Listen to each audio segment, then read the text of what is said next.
সবাইকে আমন্ত্রণ জানাচ্ছি TVN24 নিউজ নেটওয়ার্কের নিয়মিত আয়োজন আওয়ার ডেমোক্রেসি অনুষ্ঠানে।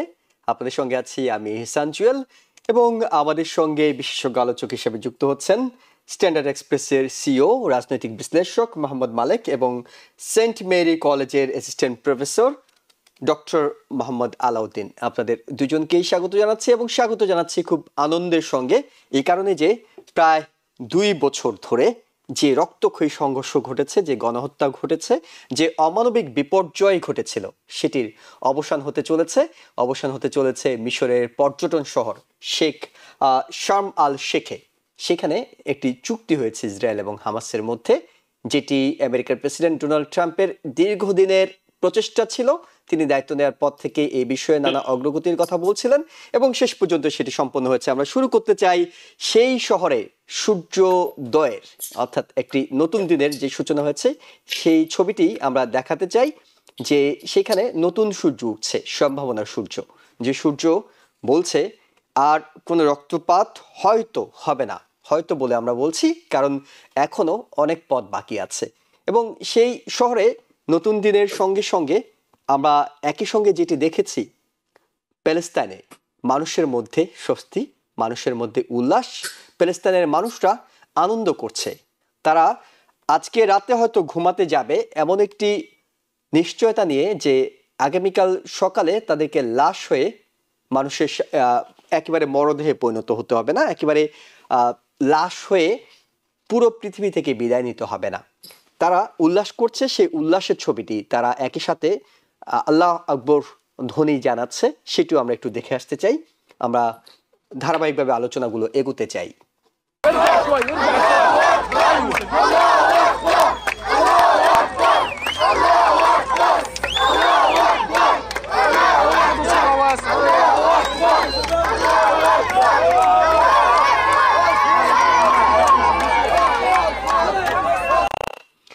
এই যে আনন্দটি প্যালেস্তাইনে আমরা দেখছিলাম, এটির আশায় আসলে আমরা যারা এই আওয়ার ডেমোক্রেসি অনুষ্ঠানে আলোচনা করতাম, আলোচকরা, তারা কিন্তু দীর্ঘদিন এই দিনটির আশায় ছিলাম। তবে এই উল্লাসটি শুধুমাত্র প্যালেস্তাইন জুড়ে হচ্ছে তা নয়, ইসরায়েল জুড়েও মানুষ আনন্দ করছে, উল্লাস করছেন। কারণ ইসরায়েলের সাধারণ মানুষ যারা চাইতেন এই যুদ্ধটি বন্ধ হোক, যারা চাইতেন তাদের যে স্বজনরা জিম্মি হিসাবে হামাসের হাতে বন্দী আছে তারা ফিরে আসুক, তারাও কিন্তু উল্লাস করছেন। এবং এই উল্লাসের সাথে সাথে তারা প্রেসিডেন্ট ডোনাল্ড ট্রাম্পকে ধন্যবাদ জানাচ্ছেন, কারণ তার উদ্যোগে এটি হয়েছে বলে ইসরায়েলবাসী বিশ্বাস করে। তারা মনে করে প্রেসিডেন্ট ডোনাল্ড ট্রাম্প যেটি করেছে এটিতে তার নোবেল শান্তি পুরস্কার পাওয়া উচিত। সেই ভিডিওটি আমরা দেখব।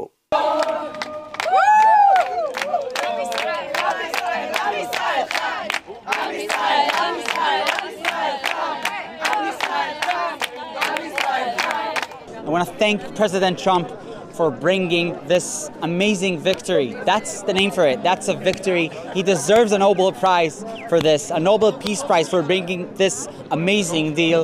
And we're waiting for the next few days to see the hostages actually coming back alive.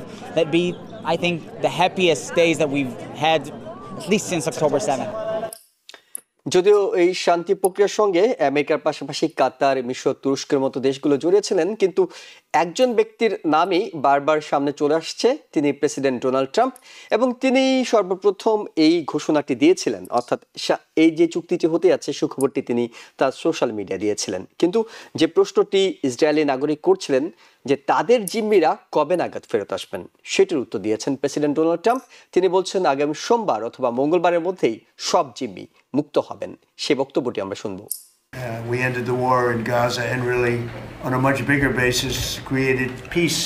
And I think it's going to be a lasting peace, hopefully an everlasting peace. Peace in the Middle East. We secured the release of all of the remaining hostages, and they should be released on Monday or Tuesday. Getting them is a complicated process. I'd rather not tell you what they have to do to get them.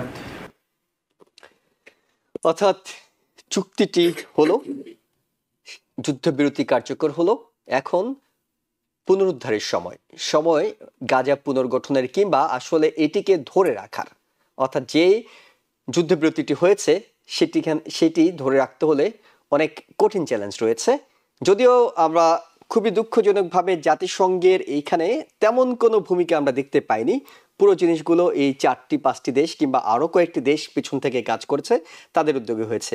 জাতিসংঘের মহাসচিব বলছেন যে এখন এই শর্তগুলো মেনে জিম্মিদেরকে উদ্ধার করতে হবে এবং গাজায় মানবিক সহায়তা বাড়াতে জাতিসংঘ এগিয়ে আসবে, অর্থাৎ এখন গঠনমূলক কাজগুলো শুরু হবে।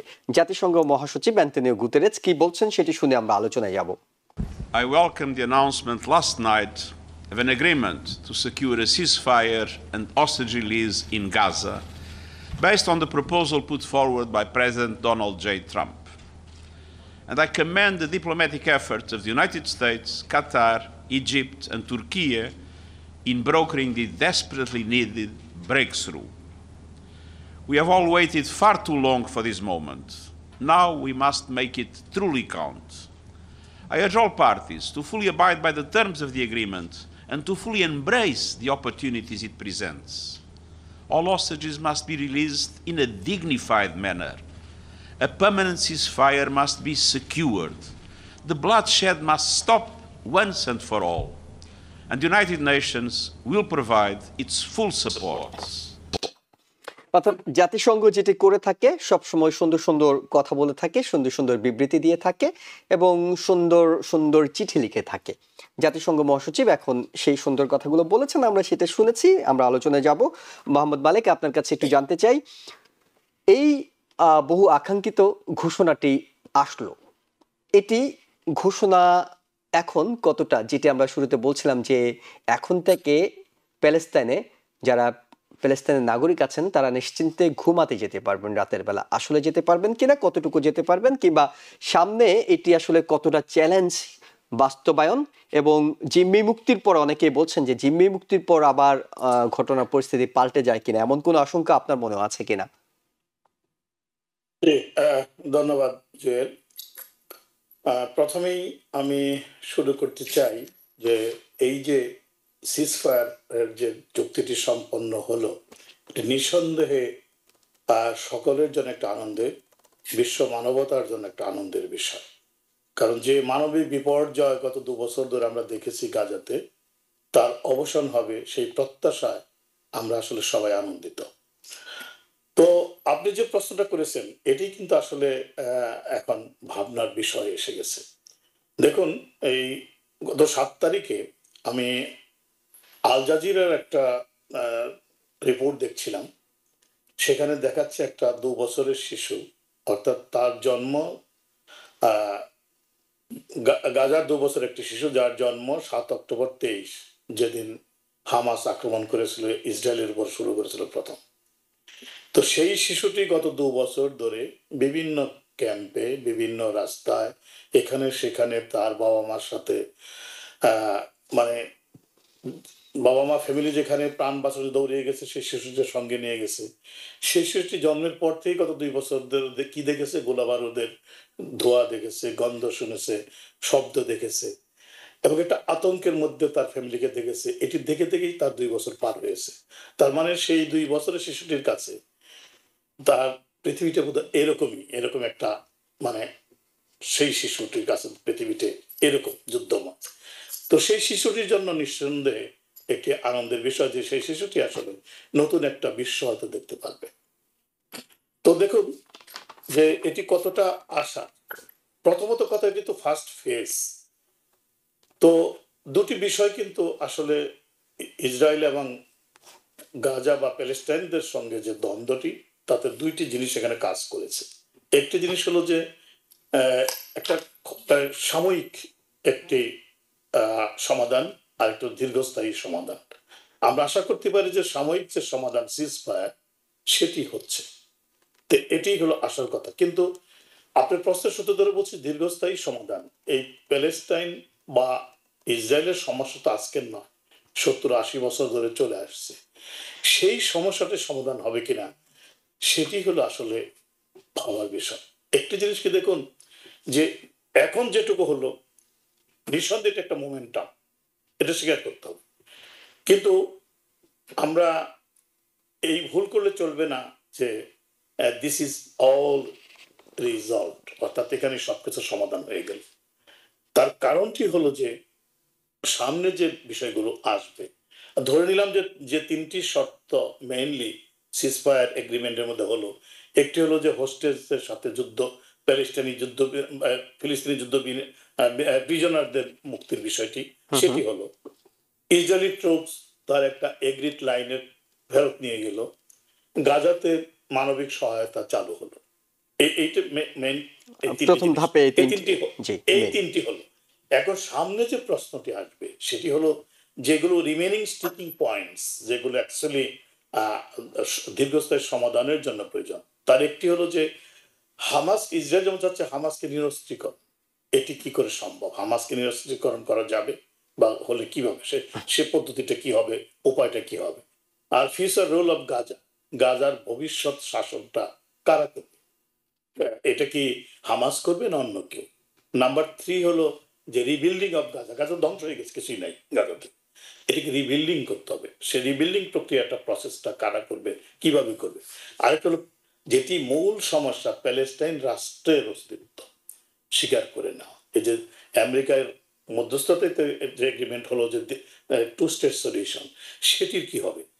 আরেকটি হলো যে এই যে গাজা প্যালেস্টাইন যুদ্ধটি একটা আঞ্চলিক অস্থিতিশীলতা কিন্তু তৈরি করেছে, স্পেশালি আপনি যে লেবানন হিজবুল্লাহ, তারপরে ইয়েমেনের যে হুতি কিংবা ইরান, এই যে এদের মধ্যে যেটা ইসরায়েলের যে একটা অশান্তিময় পরিস্থিতি বা সম্পর্ক চলছে, সেগুলো কি সমাধান হবে?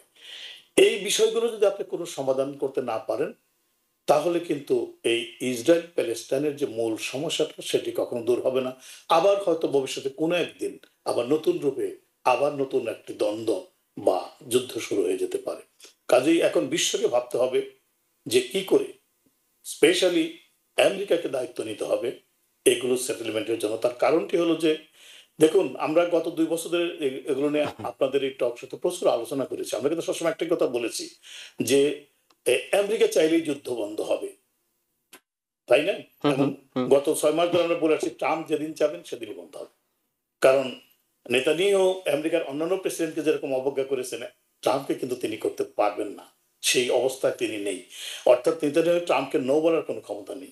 কাজে ট্রাম্প এটা নিঃসন্দেহে, তিনি যেমন নিজেকে দাবি করেন যে ডিল মেকার, তিনি একজন ডিল মেকার, কাজেই নিঃসন্দেহে আমরা এই ক্রেডিট তাকে দিব অ্যাজ এ ডিল মেকার, এবং আমরা পরিপূর্ণভাবে উইথ অল আওয়ার হার্টস তাকে ধন্যবাদ জানাবো যদি এই ইসরায়েল এবং প্যালেস্টাইনের মূল সমস্যাটা সমাধান তিনি তার এই টেনরে করে যেতে পারেন। আমরা সেই প্রত্যাশায় থাকলাম। কাজেই আমরা খুশি, আনন্দিত, বাট সেই সঙ্গে মানে সতর্কভাবে আনন্দিত আমরা। জি, ডক্টর মোহাম্মদ আলাউদ্দিন, আপনার কাছে জানতে চাই, যেটি মোহাম্মদ মালেক ভাই বলছিলেন যে সমস্যাটা আপাতত হয়তো সমাধান হয়েছে, কিন্তু দুই পক্ষের মধ্যে যে অবিশ্বাস, যে পুরো বিশ্বকে বিভক্ত করার মতো কূটনীতি আমরা দেখেছি ইসরায়েলের এবং এই প্যালেস্তাইন ইস্যুতে, এবং এটিও আমরা দেখেছি যে 10টি প্রভাবশালী রাষ্ট্র সাম্প্রতিক সময়ে এই জাতিসংঘের অধিবেশন চলাকালীন ব্রিটেন, ফ্রান্স, কানাডা, অস্ট্রেলিয়া সহ আমরা দেখেছি তারা দ্বিরাষ্ট্রভিত্তিক সমাধানের কথা বলছিল, প্যালেস্তাইনকে স্বীকৃতি দেওয়ার কথা বলছিল, এবং শেষ পর্যন্ত প্রেসিডেন্ট ডোনাল্ড ট্রাম্পের উদ্যোগে এই আয়োজনটি হয়েছে। কিন্তু যখনই ঘোষণাটা আসলো তারপরেও কি ঘটেছে সেই ভিডিওটি একটু ছোট্ট করে আমরা দেখাতে চাই, যে তারপরেও কিন্তু প্যালেস্তাইনে হামলা করেছে ইসরায়েল, এবং সেই হামলা 10 জনের মতো মানুষ মারা গিয়েছেন, অর্থাৎ বৃহস্পতিবার সকালের কথা বলছিলাম। ভিডিওটি একটু দেখে নিতে চাই।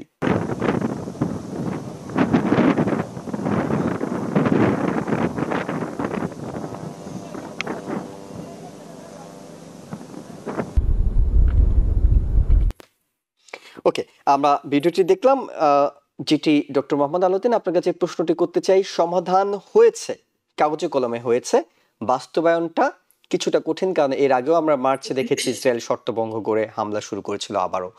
সেই ক্ষেত্রে এইবারেরটা কতটা টেকসই বলে আপনার কাছে মনে হচ্ছে, কিংবা টেকসই করতে হলে কোন কোন বিষয়গুলো, অর্থাৎ শুধুমাত্র যে 4টি দেশের উদ্যোগে এটি হবে তা তো নয়। আজকে আমরা দেখলাম ফ্রান্সে এটি নিয়ে বৈঠক হচ্ছে পশ্চিমা দেশ এবং আরব দেশের নেতারা সেখানে গিয়ে কিভাবে গাজার এই সমস্যাটাকে, এখন এই সম্ভাবনাটাকে টেকসই করা যায় সেটি নিয়ে কথা বলছেন। কতটা কূটনৈতিক চাপ তৈরি করতে হবে, কতটা কূটনৈতিক উদ্যোগ নিতে হবে, জাতিসংঘকে কি ধরনের ভূমিকা রাখতে হবে বলে আপনার কাছে মনে হয়? প্রথমত হচ্ছে যে মালিক ভাই যেটা বলেছেন, আমার কাছে মনে হচ্ছে সারা পৃথিবী এরকম একটা মুভমেন্টের জন্য অপেক্ষমান ছিল। সেদিক থেকে আমি বলবো যে এটাতে এই আনন্দের জন্য আনন্দে আমরাও অংশীদার, কোনোভাবে কম নয়। তবে এখানে বেশ অনেকগুলো আপনার বিষয় আছে, আপনার দুই সাইডে অনেকগুলা বিষয় আছে, পজিটিভ নেগেটিভ অনেকগুলো বিষয় আছে। সেটা হচ্ছে যে আমি হচ্ছে যে ওই নিউ ইয়র্ক টাইমসে একটা বিশ্লেষণ পড়ছিলাম, সেখানে মূলত জারেড কুশনারের রেফারেন্স দিয়ে বলা হচ্ছিল যে তারা আসলে মানে তার যে ইনভলভমেন্টটা সেটা খুব ইন্টারেস্টিং একটা ডাইনামিক্স মনে হয়েছিল। সেটা হচ্ছে এরকম যে যখন ইসরায়েলি কর্তৃপক্ষের সঙ্গে আলাপ হচ্ছিল এই বিষয়টি নিয়ে ট্রাম্প অ্যাডমিনিস্ট্রেশন পক্ষ থেকে, তখন কিন্তু তাদের অনেক আপত্তি ছিল। একটা বিষয় ছিল, অনেকটা তাদের কাছে মনে হয়েছিল যে হামাস আউটরাইট এটা রিজেক্ট করবে। এটা একটা অনেকের কাছে ইসরায়েলি অনেকের কাছে এটি মনে হয়েছিল, কিন্তু সেটি হয়নি। সেটি তাদের জন্য একটা সারপ্রাইজ। আবার জারেড কুশনারের পক্ষ থেকে যেটি বলা হয়েছিল যে এটা একটা সম্ভাবনা তৈরি হয়েছে, মানে লেটস বি পজিটিভ, সে পজিটিভিটির কথা বলেছিল। এবং কুশনার আপনার হচ্ছে যে স্পেসিফিকলি সুনির্দিষ্টভাবে সে বলেছিল যে এই ডিলের প্রথম পর্যায়ের যেই ডিলটা, যে হস্টেজ এবং প্রিজনার এক্সচেঞ্জ, সেটার উপরে সে জোর দিচ্ছে। তো ওইটা আমার কাছে একটু মানে হচ্ছে যে আমার কাছে মনে হচ্ছে সিগন্যাল ইন এ সেন্স যে আপনার হস্টেজ মানে এক্সচেঞ্জ করার পরে তখন ইসরায়েলের যে আসল চেহারাটা কি সেটা কিছুটা হলে বেরিয়ে আসবে। কারণ হচ্ছে যে আমি আপনাকে জাস্ট ভেরি কুইকলি কয়েকটা জিনিস আমি রিমাইন্ড করে দিতে চাই যারা দেখছেন, যে ইউএন সিকিউরিটি কাউন্সিলের যে 242 নম্বর যে রেজুলেশন 1967 সালে, সেখানেও আপনার হচ্ছে যে মানে আপনার ইসরায়েলি আর্ম ফোর্সেস আপনার যে অকিউপাইড টেরিটরি থেকে উইথড্র করার কথা হয়েছিল, কিন্তু আসলে সেটার বিপরীতে আপনার কি হয়েছে, আপনার দশকের পর দশক ধরে আপনার মিলিটারি অকিউপেশন, বিশেষ করে আপনার হচ্ছে যে ওয়েস্ট ব্যাংক এবং ইস্ট জেরুজালেমে আপনার হচ্ছে ইহুদি বসতি আপনার এক্সপেন্ড করা হয়েছে। অসলো অ্যাকর্ড বিখ্যাত 1993 এবং 95 সালের, যেটা যেখানে আপনার হচ্ছে যে জিউস সেটেলমেন্ট বন্ধ করার কথা ওয়েস্ট ব্যাংক এবং জেরুজালেমে, কিন্তু সেটি মূলত হচ্ছে সেটিকে আলটিমেট হচ্ছে ইসরায়েলটা মানে না। এটা অনেকগুলো আপনার ইয়ে আছে। এরপরে হ্যাব্রন প্রোটোকল, তারপরে আপনার 2003 সালের আপনার রোড ম্যাপ ফর পিস। এই যে বড় বড় যে আপনার ঘটনাগুলো যেটি দিয়ে এই ইসরায়েলি কনফ্লিক্ট, আপনি খুব অবাক হবেন যে 2003 সালের যে রোড ম্যাপ ফর পিস প্রায় 80 দিন বিভিন্ন জায়গায়, দুনিয়ার বিভিন্ন জায়গায় কোয়ার্ট্রেট, যেটা যে US, United Nations, European union এবং হচ্ছে যে রাশিয়া, এরা মিলিয়ে হচ্ছে আপনার হচ্ছে যে 80 দিন বিভিন্ন জায়গায় বৈঠক করেছে এবং তারা নানাভাবে সেটা রিজলভ করার চেষ্টা করছে। প্রেসিডেন্ট বুশ সেটার মধ্যে ইনভলভ ছিলেন, কিন্তু আলটিমেটলি আমরা দেখেছি যে ইসরায়েল সেগুলো শুনেন। তো ওটা হচ্ছে সবচেয়ে বড় আশঙ্কা, সবচেয়ে বড় প্রশ্নটা আজকে, যে can the world trust Israel? মানে আসলে নেতানিয়াহু কি কথাগুলো শুনবে? এটা হচ্ছে বিগ প্রশ্ন। এটার ব্যাপারে আসলে আমাদের হাতে কোনো ম্যাজিক নেই, আমরা বলতে পারবো না এই মুহূর্তে। তবে আমি একটা ইতিবাচক দিক বলবো আপনাকে, এটা অন্য সব সময় থেকে এটা ব্যতিক্রম অনেকভাবে। ব্যতিক্রম হচ্ছে যে ধ্বংসের যেই ধ্বংসলীলা যেটি হয়েছে, যে জেনোসাইড হয়েছে, এটা আনবিলিভেবল, মানে অবিশ্বাস্য রকমের। 60% গাজার সমস্ত বিল্ডিং আপনার হচ্ছে যে অনেকটা হচ্ছে আপনার গুঁড়ো গুঁড়ো হয়ে গেছে। তারপরে হচ্ছে আপনার 2 মিলিয়নের মতো লোক, যেখানে তাদের আপনার টোটালি যে প্যালেস্টাইনের যে ইনফ্রাস্ট্রাকচার পুরোটা ভেঙে পড়েছে। প্রশাসন তো আর মানে বলার আর অপেক্ষা রাখে না। তাহলে এই যে আপনার ব্রুটালিটিটা, এটা সারা পৃথিবী দেখেছে। এটা হচ্ছে ইন্টারেস্টিং একটা টুইক যেটা এখনকার সময়। তার মানে হচ্ছে এখন যে চুক্তিটা হয়েছে, এই চুক্তিটা ইসরায়েল যদি কোনোভাবে এখান থেকে যদি ব্যাক আপ করে, অন্য সময়ের তুলনায় এইবার সে অনেক বেশি অ্যাকাউন্টেবল থাকা মানে অটোমেটিকলি তার লাগবে, কারণ সারা পৃথিবী মানে ওয়াচ করছে। এবং ওইটা একটা দিক। তো ওই দিক থেকে আমি বলবো যে এখানে মানে অনেকগুলো প্রশ্ন অমীমাংসিত রয়ে গেছে, কোনো সন্দেহ নেই। সেটি টাইমেরও বিষয়, সেটির ব্যাপারে অনেক আলাপ আলোচনার বিষয়, সেটির ব্যাপারে কূটনৈতিক প্রচেষ্টা প্রয়োজন। যেমন হামাসের ফিউচারটা আনসার্টেন, আপনার হচ্ছে যে আলটিমেটলি উইথড্রয়ালের বিষয়টা আনসার্টেন, রিকনস্ট্রাকশনের বিষয়টা আনসার্টেন, এবং আপনার পুরো প্রসেসের মধ্যে ডিরেক্টলি তো আপনার প্যালেস্টাইনের কোনো রিপ্রেজেন্টেশন নাই। তো সেইগুলো চিন্তা করলে আপনি তারা আসলে কি চাইতেছে, তো এই সবগুলো জিনিস অমীমাংসিত। কিন্তু এটা পরেও আমরা যেটা আমাদের এখন প্রাইমারি চাওয়া সেটা হচ্ছে যুদ্ধের অবসানটা। দুটো জিনিস, একটা প্রিজনার এক্সচেঞ্জ হবে, এটা হওয়ার মধ্য দিয়ে এরপরে যদি আপনার যুদ্ধের অবসানটা ঘটে, এটা আপাতত সবচেয়ে বড় সাফল্য বলে মনে করব, এবং ট্রাম্প এটার জন্য এই ক্রেডিটটা সে ডিজার্ভ করে যদি এটা সাকসেসফুলি সমাধান হয়। এবং আরেকটা গুরুত্বপূর্ণ বিষয় হলো যে গাজায় মানবিক সহায়তা এখন খুব সহজে পাঠানো যাবে, যেটি খুবই এই মুহূর্তে প্রয়োজনীয়। কারণ সেখানে যে মানবিক বিপর্যয় চলছে, খাবার এবং অন্যান্য সহযোগিতাগুলো, চিকিৎসা যদি না পাওয়া হয় তাহলে এই মৃত্যুর সারিটা সামনের দিনে আরো বেশি বাড়বে। এবং যেটি বলছিলেন আপনারা যে জাতিসংঘ এর আগে বলেছিল যে গাজায় যে ধ্বংসস্তূপ হয়েছে সেটি সরিয়ে নতুন করে আবার পুনঃস্থাপন করতে সবকিছু মিলে তারা একটা অ্যাসেসমেন্ট করে বলেছিল যে ৪৫ বছর সময় লাগবে, অর্থাৎ এই পরিমাণ ধ্বংসযোগ্য সেখানকার হয়েছে। আমরা একটু প্রসঙ্গ পাল্টে বাংলাদেশ প্রসঙ্গে আলোচনা যেতে চাই। মোহাম্মদ মালেক, আপনার কাছে যেটি জানতে চাই, বাংলাদেশে আইন শৃঙ্খলা বাহিনীর যে অবনতি, আইন শৃঙ্খলা বাহিনীর পরিস্থিতির যে অবনতি, সেটি নিয়ে আপনারা অনেকেই কথা বলছিলাম, গণমাধ্যমগুলো কথা বলছিল, এবং বলা হচ্ছে যে জানুয়ারি থেকে এই কয়েক মাসেই শুধুমাত্র মবে ১৫২ জনের মৃত্যু হয়েছে। তো আপনাদের আমাদের কথাগুলো হয়তো অনেক সময় গুরুত্বপূর্ণ হয় না, কিন্তু যখন হিউম্যান রাইটস ওয়াচ স্টেটমেন্ট দেয় এবং তারা এই বিষয়টি নজরে আনে, এর আগে আওয়ামী লীগ সরকারের আমলে আমরা দেখেছিলাম অনেকবার তারা স্টেটমেন্ট দিয়েছিল নানা ধরনের আইন শৃঙ্খলা পরিস্থিতির অবনতি নিয়ে, আওয়ামী লীগ সরকার সেটিকে গুরুত্ব দেয়নি। কিন্তু এখন তো আর আওয়ামী লীগ সরকার নেই, এখন যারা ক্ষমতায় আছে, দায়িত্বে আছে, তারা আইনের শাসন, সুশাসন, গণতন্ত্র, মানবাধিকার এইসব প্রত্যয়গুলো খুব জোর গলায় বলেন। তাই হিউম্যান রাইটস ওয়াচের এই যে প্রতিবেদনটি যেটি বলছে যে অন্তর্বর্তীকালীন সরকার সন্ত্রাস বিরোধী আইনের অপব্যবহার করছে এবং এটি ব্যবহার করে দমন পীড়ন করছে, এই স্টেটমেন্টের পরে সরকারের কি করা উচিত, কিংবা কি ধরনের ইতিবাচক পরিস্থিতি নেওয়া উচিত যাতে অন্তত এই ধরনের স্টেটমেন্টগুলো আওয়ামী লীগ সরকারের মতো আরেকটা পরিস্থিতি তৈরি না হয়? জি, দেখুন, বাংলাদেশের জন্য ট্র্যাজেডিটা কি হলো জানেন? যখন যারা ক্ষমতায় থাকে, শাসন কার্য চালায়, তারা মনে করে যে তারা যা করছে সেটি সঠিক কাজই করছে। এই সমস্ত মানবাধিকার প্রতিষ্ঠানগুলো সম্পূর্ণ উদ্দেশ্য প্রণোদিতভাবে সরকারকে ছোট করার জন্য, সরকারের ভাবমূর্তি নষ্ট করার জন্য করছে। অর্থাৎ সরকার যে অন্যায় করছে, মানবতা বিরোধী কাজ করছে, মানুষের মৌলিক অধিকার হরণ করছে, এই বিষয়গুলো সরকার কখনো বিবেচনায় নেয় না। যে কারণেই কিন্তু বাংলাদেশে যেটি আওয়ামী লীগের যে ১৫ বছরের শাসন আমলের বিরুদ্ধে মানুষ যেরকম প্রতিবাদ মুখর হয়ে গেছিল, এবং শেষ পর্যন্ত আওয়ামী লীগকে ক্ষমতা ছেড়ে পালাতে হয়েছে, সেই বিষয়গুলো থেকে বর্তমানে বাংলাদেশ যেটা গত ১ বছর ধরে আমরা দেখছি, তেমন পরিবর্তন কিন্তু আমরা দেখতে পাচ্ছি না। অর্থাৎ আওয়ামী লীগের সেই ফেসিস্ট সরকার আমরা যাদেরকে বলছি, তাদের চেয়ে আমাদের সরকারের বা বর্তমান সরকারের যে গুণগত কোনো পরিবর্তন আমরা কিন্তু লক্ষ্য করিনি। তাহলে বিগত অতীত সরকারের সাথে বর্তমান সরকারের পার্থক্যটা কোথায় রইল?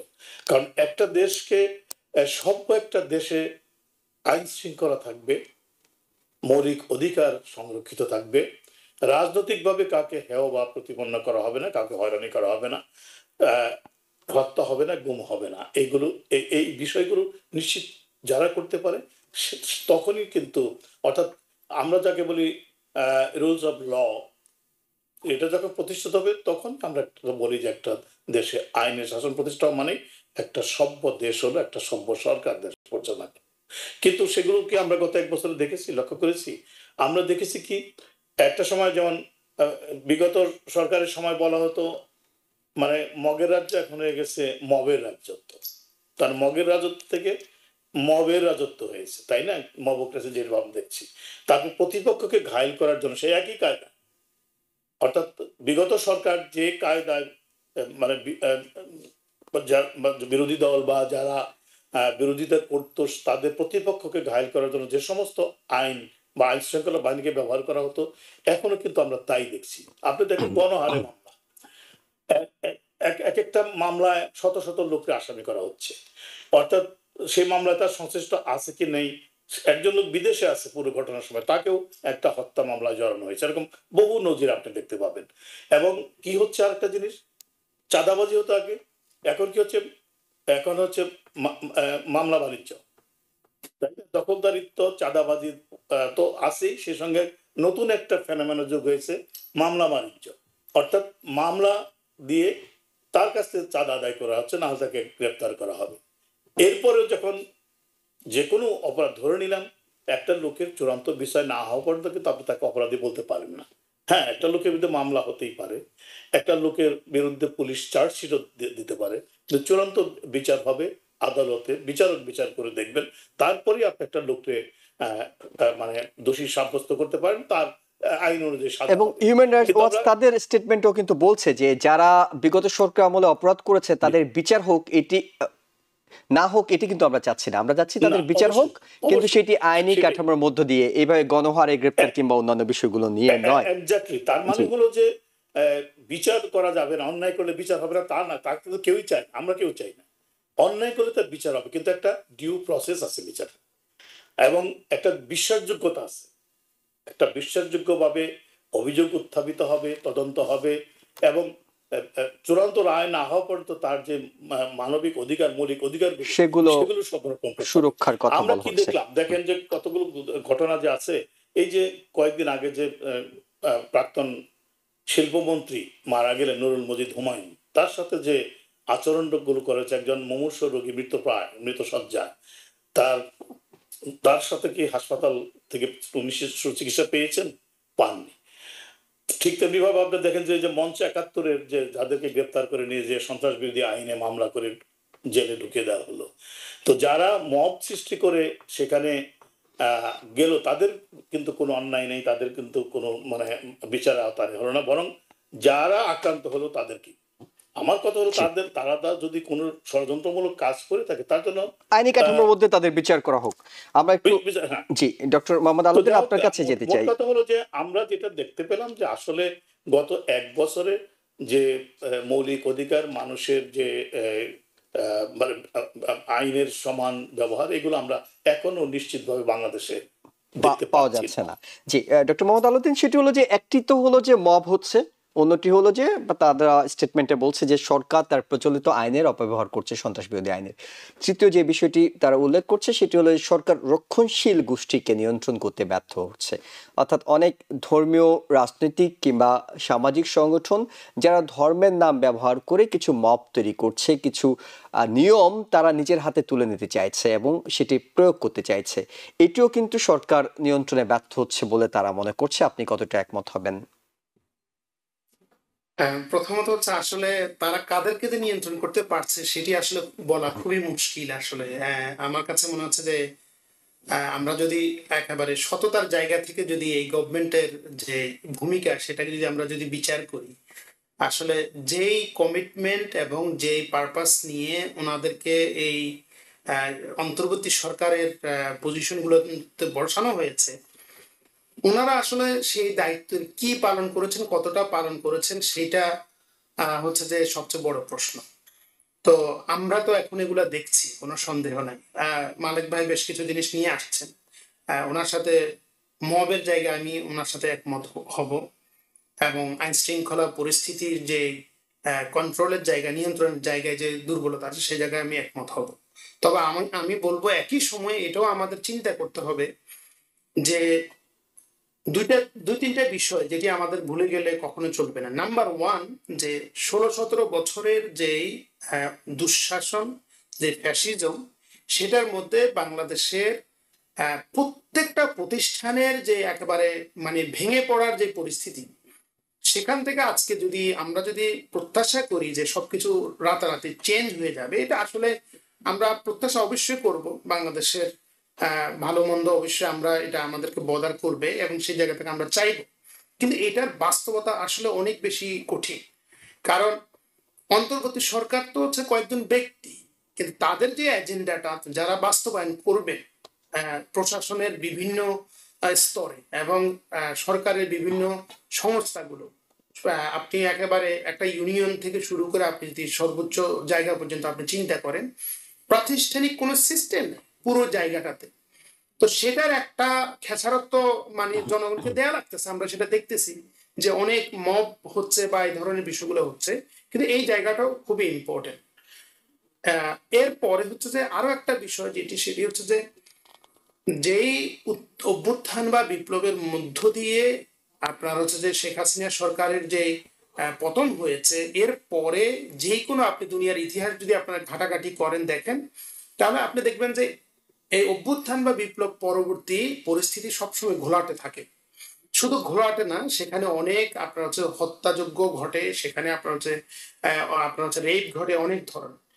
সেই জায়গা থেকে যদি আপনি যদি চিন্তা করেন, আমার কাছে আমি বলবো এটা পুরোপুরি সরকারের হয়তো আপনার ক্রেডিট নেওয়ার বিষয় না, কিন্তু তারপরে আমি বলবো সরকার এবং জনগণের যৌথ আপনার হচ্ছে সহযোগিতায় আমি বলবো যে সেই পরিস্থিতিটা বাংলাদেশে তৈরি হয়নি। আমি বলবো না যেগুলো হয়েছে এগুলা can be justified, any kind of crime and violence can not be justified. সেটা কে করলো, আমি করলাম, আপনি করলেন না, মানে এই পার্টি করলো, ওই পার্টি করলো, তাতে ডাজন্ট মেক ডিফারেন্স।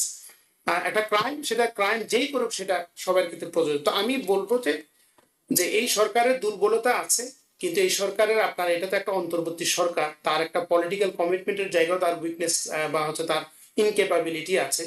তো সার্বিক যদি আপনি যদি সবগুলো বিষয়গুলোকে বিবেচনায় রাখেন, তাহলে আমার কাছে মনে হয় যে পুরাপুরি ভাবে আমি হচ্ছে যে একমত না যে বাংলাদেশের আইন শৃঙ্খলা পরিস্থিতি মারাত্মক ভাবে আপনার খারাপের মধ্যে চলে গেছে। এখানে আপনার চাঁদাবাজি চলতেছে, এখানে আপনার কিছু মব হচ্ছে, এবং সেটা শুধু রক্ষণশীল যে গ্রুপ তারা না, আসলে আসলে আপনার এই অনিয়ন্ত্রণ তো সব জায়গায় আছে। কিন্তু আপনি যদি এক্সটেন্টটা দেখেন, এটার পরিমাণটা কেমন, সে এরকম একটা ঘোলাটে পরিস্থিতির পরে, এবং যেখানে সংস্থাগুলো কাজ করছে না, সরকারি সিস্টেম যেখানে ভেঙে গেছে, সেই জায়গা থেকে আমি বলবো আমি এখনো আশাবাদী যে আমি এখনো ইতিবাচক পরিবর্তনের ব্যাপারে আশাবাদী। তবে গভর্নমেন্ট এটা আর কতদিন এভাবে ধরে রাখতে পারবেন সেটা একটা বিষয়, এবং আরো আরো আরো উন্নত করতে হবে এই বিষয়টি নিয়ে কারো কোনো সন্দেহ নেই। অর্থাৎ যে পরিস্থিতি চলছে এই পরিস্থিতি চলতে দেওয়া যাবে না। যদিও গভর্নমেন্টের হাতে তো আর সময় আছে মাত্র 4 থেকে 5 মাস। তারা বলেছিল যে তাদের ফার্স্ট প্রায়োরিটি আইন শৃঙ্খলা পরিস্থিতি, এখন গত 14 মাসে সেটি সম্ভব হয়নি, বাকি 5 মাসে কতটা হবে আমরা জানি না। আমি একটু প্রসঙ্গ পাল্টে মোহাম্মদ মালিক আপনার কাছে যেটি জানতে চাই সেটা হলো, বলা হচ্ছে বাংলাদেশে রাজনৈতিক এখন যে উপদেষ্টারা আছেন তারা আখের গুছিয়েছেন, এবং আরেকটি বিষয় বলা হচ্ছে তারা সেফ এক্সিটের জন্য কোন কোন রাজনৈতিক দলের সঙ্গে লিয়াজও করে ফেলেছেন। কি এমন অপরাধ করে ফেললেন যে উপদেষ্টারা এই 14 মাসে তাদের সেফ এক্সিট নিতে হবে, কিংবা এই আলোচনাটাই বা কেন? আপনার কাছে কি মনে হয় উপদেষ্টারা কি আসলেই এমন কোনো কাজ করেছেন যে তাদের নিরাপদে পালিয়ে যাওয়া, দেশে থাকা, সেই জায়গাগুলোই আশঙ্কার মধ্যে পড়ে যাচ্ছে? দেখুন, এই যে আলোচনাটি আপনি যেটা আজকে এই বিষয়টি নিয়ে আসলেন আলোচনা শুরু করলো কারা? তারা তো এই সরকারি অংশ, তাই না? এটা প্রথমত নাহিদ ইসলাম বললেন কথাটা যে আখের গুছিয়েছেন বা সেফ এক্সিট খুঁজছেন সবাই, তাই না? নাহিদ ইসলাম কে? তিনিও তো এই সরকারে ছিলেন 5-6 মাস। শুধু তাই নয়, যে গণ অভ্যুত্থানের তিনি একদম প্রথম সারির নেতৃত্ব দানকারী একজন ব্যক্তি। তো যিনি গণ অভ্যুত্থানের নেতৃত্ব দিয়েছেন, আবার সরকারেও প্রথম 5-6 মাস ছিলেন, তিনি তার কলিগ অন্যান্য উপদেষ্টা সম্পর্কে কিন্তু এই অভিযোগটা উত্থাপন করেছেন। এখন এবং আমরা প্রধান উপদেষ্টাকে কিন্তু বলতে শুনেছি প্রথমে যে তার নিয়োগকর্তা কিন্তু ছাত্ররা, তাই না? তো নাহিদ ইসলাম তো সেই ছাত্রদেরই প্রতিনিধি। তাহলে যে নিয়োগকর্তারাই কেন আজকে এই প্রশ্নগুলো অন্যান্য উপদেষ্টা সম্পর্কে করলেন, এটি একটা বিষয়। এখন এটি কি অভিমান না গ্রিভেন্স, সেখান থেকে এটাও আলোচনায় থাকা দরকার। আরেকটি বিষয় হলো যে সেফ এক্সিটের কথাটি কখন আসে? যখন সেফ এক্সিট আবার কি, অর্থাৎ ওনার একটা দায়িত্ব পালন করতে এসছেন উপদেষ্টারা, অন্তর্বর্তীকালীন সরকার, তারা একটা ব্রিজের কাজ করছেন, অর্থাৎ একটি সরকারের কাছ থেকে চলে গেছে, শূন্যতা সৃষ্টি হয়েছে, একটা সেতু হিসাবে কাজ করছে এই অন্তর্বর্তী সরকার। তারা ভবিষ্যতে নির্বাচিত সরকারের কাছে ক্ষমতাটি হস্তান্তর করে দিবেন, তাই না? এখন এই সময় তাদের যে দায়িত্ব সেটা যদি পালন করে, তাহলে তাদের সেফ এক্সিটের প্রয়োজন হবে কেন? কেন সেফ এক্সিটের কথা আসছে? সেফ এক্সিটটা কখন বলা হয়? দায় মুক্তি। আমি যদি বলি দায় মুক্তি, তার মানে কি? তারা অপরাধ করেছেন, যাতে ভবিষ্যতে তারা যখন চলে যাবেন ক্ষমতা হস্তান্তর করে তাদের যেন সেই অপরাধের জন্য আইনের আওতায় না আনা হয়, সেটাই তো সেফ এক্সিট। জি। আমরা কেন নিরাপদ এক্সিটের কথা ভাববো? আমরা ভাববো সম্মানের সঙ্গে এক্সিট। ওনার একটা দেশের ক্রান্তিকালে একটা গুরুত্বপূর্ণ কাজ করেছেন, সেজন্য আমরা অত্যন্ত সম্মানের সঙ্গে তাদেরকে বিদায় দিব। তারা অনিশ্চয়তার বোধ করছেন কেন, এটা এটা যেমন একটা জিনিস। আরেকটা ছিল আখের গুছিয়েছে, এই যে কথা, এটি কিন্তু অত্যন্ত মূল্যবান। আখের গুছিয়ে থাকলেই তো সেভ এক্সিটের প্রশ্ন আসে, ঠিক কিনা? আখের যদি না গুছিয়ে থাকে তাহলে সেভ এক্সিটের প্রসঙ্গটাই আসে না। তাহলে আখের যে গুছিয়েছে সেটা তো বিভিন্ন সময় আমরা দেখেছি কিভাবে কি করছে, কোন কোন মন্ত্রণালয়ে কার কার কোথায় কি হচ্ছে, এগুলো বিভিন্ন মিডিয়াতে আসছে। এখন এগুলো যদি সত্য হয়, যেমন ধরেন 2 জন উপদেষ্টার ব্যক্তিগত সহকারীকে শত কোটি সরানো টাকার হলো, হ্যাঁ। দুর্নীতির অভিযোগে সরে যেতে হয়েছে, ঠিক কিনা? তাহলে কেন করতে হলো? তারপরে আবার আমরা মোস্ট রিসেন্টলি দেখলাম যে 2000 কোটি টাকার উন্নয়ন বরাদ্দ স্থানীয় সরকার মন্ত্রণালয়ে, তার 2 উপজেলাতেই 1000 কোটি টাকা বরাদ্দ করা হয়েছে নির্বাচনের প্রাককালে, এবং এই উপদেষ্টা সেখানে ইলেকশন করবেন বলে ডিসিশন নিয়েছেন, তাই না? তাহলে এটা কি নির্বাচনকে প্রভাবিত করার জন্য তার 2টা উপজেলাতেই আপনার 400 আর 300 700 কোটি টাকা, 2000 কোটি টাকার মধ্যে সারা বাংলাদেশের উন্নয়ন? তো এইগুলো তো আখের গোছানোর বিষয়। তার মানে আমার এলাকায় আমি 400 কোটি টাকা অনুদান দিলাম যাতে নির্বাচন আমি পাশ করে বেরিয়ে আসতে পারি। তো এই এই এই বিষয়গুলো সামনে আসছে বলেই আজকে এই কথাগুলো আসছে। এবং নাহিদ ইসলাম কেন কথাগুলো বললেন, পরবর্তীতে হাসনাত আব্দুল্লাহ বা সার্জিস বলেন, জি। বললেন, এবং এনসিপি স্পষ্টই বলেছে এটা আমাদের দলীয় অবস্থা, ঠিক কিনা? তার মানে এনসিপি দায়িত্ব নিয়ে বলছে। তাহলে এনসিপি তো সরকারের একটা পার্টনার, আমরা জানতাম। তাহলে সেই এনসিপি যখন বলে দলীয় সিদ্ধান্তের প্রেক্ষিতেই নাহিদ ইসলাম এই কথা বলেছেন, তখন তো আমাদের এগুলো নিয়ে ভাবতে হয়। আমরা যারা বাইরে আছি সাধারণ জনগণ, আমাদের মধ্যে প্রশ্ন, নানা রকম প্রশ্নের অবতারণা হচ্ছে, এবং এগুলো রিয়েলি আমরা উই আর সারপ্রাইজ, সেই সঙ্গে আমরা কি বলবো, মানে খুবই ফ্রাস্ট্রেটেড।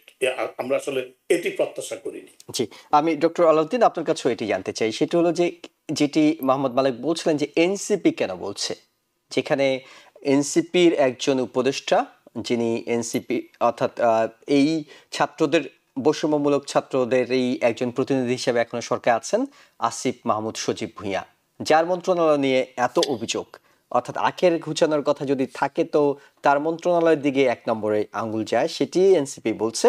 এবং আসলে কি আপনার কাছে মনে হয় যে উপদেষ্টারা এত বেশি অপকর্ম করে ফেলেছেন যে তাদের সেফ এক্সিট নিতে হবে? আচ্ছা, খুব এটা আসলে সবচেয়ে বড় ব্যাপারটা হচ্ছে যে নাহিদ ইসলাম বলেছেন, এবং ওনারা সরকারের পার্টনার হোক অথবা অন্য কোনো ভাবে হোক, আমরা জানি যে এই জুলাই অভ্যুত্থানের তারা হচ্ছে অগ্রনায়ক ছিলেন। তারা নিশ্চয়ই ভালো জানেন যে অভ্যন্তরে কি হচ্ছে। আমরা তো দূর থেকে, আমাদের কাছে সে তথ্য নেই। নাহিদ ইসলাম হয়তো সবচেয়ে ভালো ব্যাখ্যাটা দিতে পারতেন, তো তিনি সেগুলা ডিসক্লোজ করেন নাই, তিনি ওপেন করেন নাই। তো আমরা বলেছেন করবেন, সময় হলে করবেন, সেটি বলেছেন। সেটাই ঠিক আছে। এখানে কয়েকটা বিষয় দেখেন, মালিক ভাই একটা জিনিস পরিষ্কার বলেছেন, সেটা হচ্ছে যে আখের গোছানোর, সরি, আপনার হচ্ছে সেফ এক্সিটের প্রশ্নটা কখন আসে। 2 ভাবে উনি একটা বলেছেন, সেটা হচ্ছে অনেক সময় আপনার ওই যে গ্রামে যখন চোর যখন শীত কেটে ঘরে ঢুকতো, তা আমরা ছোটবেলা থেকে শুনে আসতাম, প্রথম কাজটা ছিল দরজার খিলটাকে যে খুলে রাখতো, যাতে করে টের পেলে সাথে দৌড় দিয়ে সে বের হয়ে যেতে পারে। তা আপনি একজন চোরের থেকে আপনি জিনিসটা বুঝতে পারেন যে চুরি যদি করে থাকে তার সেফ এক্সিট, কোনো ক্রাইম করে থাকলে সেফ এক্সিট। কিন্তু আরেক ভাবে আপনি সেফ এক্সিটের কথা চিন্তা করতে পারেন। অনেক সময় আমরা অনাকাঙ্ক্ষিত ভাবে আরেকজনের স্পেসের ভিতরে ঢুকে যাই, তখন তার কোনো না কোনো ভাবে তার ক্ষমতা চ্যালেঞ্জ হয়, বা তার পাওয়ার, তার কোনো স্বার্থ যখন বিঘ্নিত হয়, তখন এটার আবার আমি কষ্টটা বুঝি যে আমি এই জায়গায় আসলে অনাকাঙ্ক্ষিত, তখন আমি তাড়াতাড়ি আমার পিঠ বাঁচানোর একটা চেষ্টা করতে পারি। তো আমি জানি না যে নাহিদ আলম যেটি বলেছেন সেটি আসলে এই দুইটার কোনটি, যেটা কি আসলে ক্রাইম করে সেফ এক্সিট খুঁজছেন, নাকি ক্ষমতার অপ্রত্যাশিত জায়গায় ওনারা পা রেখে ওনারা বুঝছেন যে ওনারা আসলে এটার জন্য। এবং একটা ইঙ্গিত তিনি দিয়েছেন যে কোন কোন উপদেষ্টা রাজনৈতিক দলের সঙ্গে লিয়াজও করে ফেলেছেন, তার মানে ক্ষমতা ভাগাভাগির একটি বিষয় ইঙ্গিত তিনি করেছেন। সেটিও আপনার অপরিষ্কার, মানে হচ্ছে আবার আখের গুছানোর কথা বলছিলেন, সেই কারণে। হ্যাঁ, একটা জিনিস কিন্তু তিনি কিন্তু এটা স্পষ্ট করে বলেছেন যে আখের গুছিয়েছেন। হ্যাঁ, তার মানে আমি জাস্ট একটা কমেন্ট বলবো আখের গুছানোর বিষয়টা। আসলে দেখেন, আমরা তো আমাদের দেশকে যতটুকু যেভাবে চিনি সেটা হচ্ছে যে, আমি একটা কথা বলি, আমাদের দেশে ক্ষমতায়, সেটা আপনার ইউনিয়ন পরিষদ হোক অথবা পার্লামেন্ট হোক, কেউ যখন কোনো না কোনো ভাবে ক্ষমতা সে যখন অর্জন করে, তখন সে এটাকে একটা গনিমতের মালের মতো ইউজ করে, বুঝতে পারছেন?